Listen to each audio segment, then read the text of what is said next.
Hai, selamat datang ke Satudio. Hari ini kita kembali dengan jenis karya yang berbeza daripada karya di episod 1. Rasanya anda tahu apa itu sketsa tiba. Dah banyak kali saya kongsikan sketsa tiba di Instagram. Jadi hari ini kita akan buat satu lagi sketsa tiba ke-43. Kenapa? Sebab saya dah lama tak buat sketsa tiba. Kenapa lagi? Sebab saya dah tak ada idea. Baik, cakap panjang-panjang pun buat apa? Tema apa hari ni? Jom kita adaptasi. Baiklah, apa idea saya hari ni? Okey, sketsa tiba kali ni saya nak buat ada sekumpulan budak lelaki tengah main guli. Kebetulan ada seorang mamat ni lalu belakang budak-budak tu dan ternampak seorang budak ni asyik ketuk guli tu je. Mamat ni pun fikir, apa benda lah ketuk guli ni? Tak ada kesan apa pun sebab zaman dia tak ada kesan. Sekali budak tu baling guli tu, lepas tu kena tunggu dulu. Nanti tak jadilah sketsa kalau saya jelaskan. Betul tak?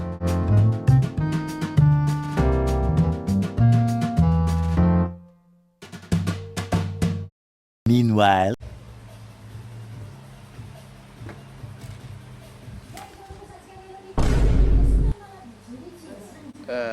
tak apa, jangan risau. Kadang-kadang saya memang kena membayangkan.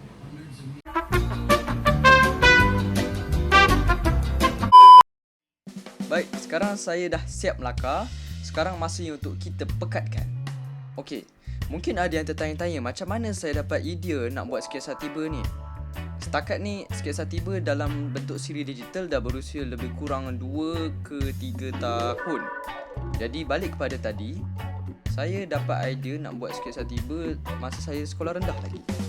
Masa tu rupa sketsa tiba pun bukan macam ni, dia lain sikit.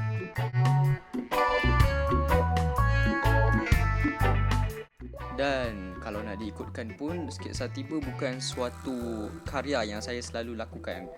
Saya lebih kepada untuk buat pop art dan lain-lain lah, macam poster ke. Sketsa tiba ni sampingan, tapi dulu saya sangat aktif untuk buat sketsa tiba. Doa-doa lah supaya saya lebih aktif dalam masa yang akan datang. Okay?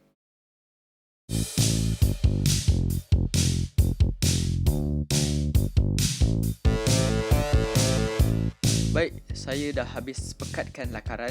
Sekarang, jom kita tengok hasil.